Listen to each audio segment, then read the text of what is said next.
Hey guys, it's Tan here from the Gaming Odyssey, and before I jump into today's video discussing these two topics, E3 and Philadelphia Eagles quarterback Carson Wentz's contract, I want to discuss why I've not been doing these type of videos and why I've been doing a lot of screen recording stuff.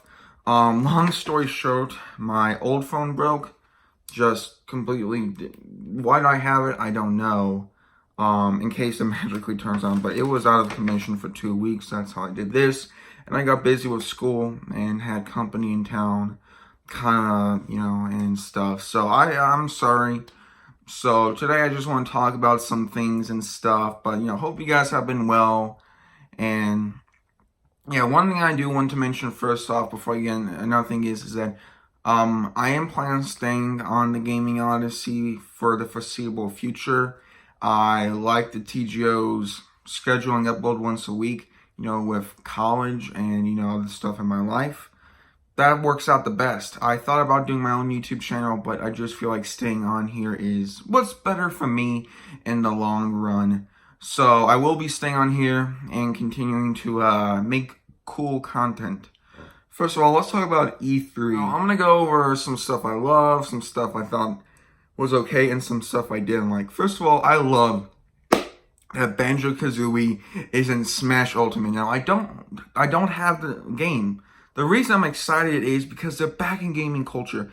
I grew up playing the original game and I loved it. It was very magical at the sense of wonder. It was almost like playing through a Disney movie, and it was just really awesome. And then I didn't play the sequel, but what Rare did to them and like how Microsoft and kind of nuts and bolts, and that's the last thing people talk about Banjo Kazooie. Like, okay, let's say if you're watching a video and someone mentions Banjo Kazooie, it's probably a joke about how bad Nuts and Bolts was. But now they're in Smash Ultimate. Also, I've only wanted 3 characters in Smash, that being Bowser Jr., Pac-Man, and Banjo Kazooie. Now they're all in, and maybe when I get Switch later this year or early next year, that's probably when I'll get one, maybe for Christmas.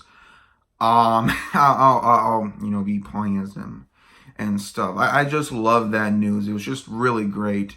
Also, we have a lot of great video game icons in one game, so that's always cool. Also love the new Star Wars game, Jedi Fallen Order. I've always been a big Star Wars fan. I like the Force Unleashed games, and this game kind of seems similar, kind of like in kind of time period, sort of, than the new trilogy, but takes a different spin on things, and I really do like that. Let's talk about the EA Star Wars Battlefront games. I know those games get a ton of hate. I played the first one at one of my friend's house, and I did the offline mode. Him and I were just, I think, one team defending our base. And one thing about the game I'll say that was great is I felt like I was in the Star Wars universe. I felt like I was immersed in the action. I felt like I was actually on Endor, on Hoth. And this game looks pretty great. Fallen Order. There's a lot of cool stuff you can do with the Force. Lightsaber, like how Cameron Monaghan is kind of the guy. He does motion capture, kind of doing his character after him. He was, I think, the best part in Gotham, which I will review sometime on this TGO channel because there's some stuff I want to say about it, but definitely that looks great. Some stuff that's okay. For me, the new Avengers game just really, I don't like. I just don't get the timing. We had Endgame that kind of wrapped up this current MCU phase. Why are we doing a game that's kind of like earlier? I know it's not connected. I just don't see the big picture in it. Like, yeah, I love Spider-Man PS4. It's my favorite PlayStation 4 game. But this game just doesn't really seem to have a need right now. And, the character models look ugly too and stuff. There's a lot of other stuff at E3 I like the new Cyberpunk game with Keanu Reeves. Looks great. Luigi's Mansion 3 looks pretty neat, so a lot of good stuff. I say this was a pretty good E3. I think for me, the only okay bad thing was the Marvel Avengers, so, overall pretty good, excited about some stuff. But let's talk about, the Philadelphia Eagles. I'm a huge Eagles fan. I got these Eagles socks as a gift recently. I know I haven't worn them, but they're pretty awesome still. As you guys can see behind me, there's a little NFL thing with all 32 teams that I'm wearing green. These are the Eagles, and on the show, I've worn my Eagles Super Bowl shirt many times. I also got this little kind of portrait of some of the players, or all the players who are on the Eagles Super Bowl roster, who won the Super Bowl as a score. And right here, when we're talking about this man, Carson Wentz. So he got a 6-year contract, and here's why I'm hesitant about it. I don't hate it. I don't love it. But for me, okay, so Carson Wentz, the main issue with him is not injury in my eyes, is his ability to win. So let's talk about his 2018 season. His 2017 season was amazing. Let's go off of his most recent film, I guess we'll say. He didn't play the whole season due to injury, but in his games he played, there are 3 games I want to talk about. The Carolina Panthers, the Tennessee Titans, and the Minnesota Vikings. Those are 3 games that the Eagles lost. I want to talk about them kind of, not in depth, but let's talk about them. So we got the Tennessee Titans. The previous week, Carson Wentz came back, beat a very good Colts team. Colts ended up making the playoffs. Eagles beat them. Okay, awesome. Then we have the Titans. And there are many times in this game where the Eagles could have won both defensively and offensively, and their defense was struggling with Marcus Mariota and Corey Davis. Okay, but there are many times too when Carson Wentz could have won the game. He couldn't. It went into overtime. That for me was a bit concerning. But okay, you know, Titans are from the AFC. They play the Eagles every 4 years. That's fine. We'll give him a break. We'll give him the benefit of the doubt. Then I believe it was the next week, the next week was the Minnesota Vikings game, which it was a close game, but it was just sometimes Wentz could have won it. But okay, we'll give him a doubt for Titans and Vikings. You know, they beat the Vikings pretty badly last year in the NFC Championship game to win the Super Bowl. Woo! And then the Vikings might want their revenge. Okay, I'll excuse those 2 games a little bit, but still not that great. But then we go to the Panthers game. Eagles were up. Okay, they're going to win, but comes back Cam Newton and the Carolina Panthers. And, yeah, the defense didn't do their job. They didn't do that great.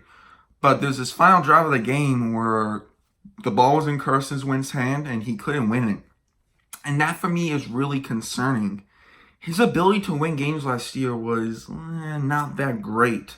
There's other times in the season where they just got, blew out by the Saints. To be fair, the Saints were a really good team last year, but you know, there was another close game against the Cowboys. I didn't watch that one as much, so I can't say, but I knew it was close.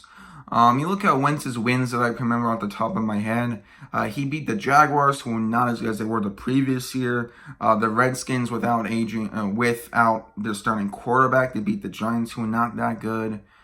It was just kind of a bit like, oh, this is, you know, a different team. And, you know, Wentz just didn't look really his same winning self, and that's why I'm kind of a bit worried. Is can he win these games? There are some games in 2019 that have me worried for him. I'm gonna go over one example here: the New York Jets. So the Jets in free agency added running back Le'Veon Bell, the former Pittsburgh Steeler, and they added C.J. Mosley, the Ravens running back. They're a pretty good roster, but that game could be close because the Jets have a good D-line, the Eagles have a good D-line, and they count each other out. And for me, if that or any other games come close, can Wentz win it out? That's my big problem. People talk about injury. Yes, injuries are concerned, but if you look at some great quarterbacks in the NFL, really good. Drew Brees was injured early in his career. Brady missed the season. Luck was out of the season. Deshaun Watson missed his rookie year. You know, people get injured. It's part of the sport. That's kind of my thing. And yeah, twice in 3 seasons is not great, but, you know, it's just that ability to win in the clutch, close games. And yeah, guys, so let me know your thoughts below. I hope you guys enjoyed this video. I kind of like these style of videos here. You know, with these discussion videos, sometimes I just want to talk about some stuff. In the future here, I might do stuff about school now that I'm graduated high school. I want to talk about some TV shows, but also gaming as well. I thought this was a pretty great episode on the more fun ones to record. Next week will be Roller Coaster Tycoon 3. Getting back to that. So until then, this has been Tanman from the Game House. See you guys next time. Bye-bye.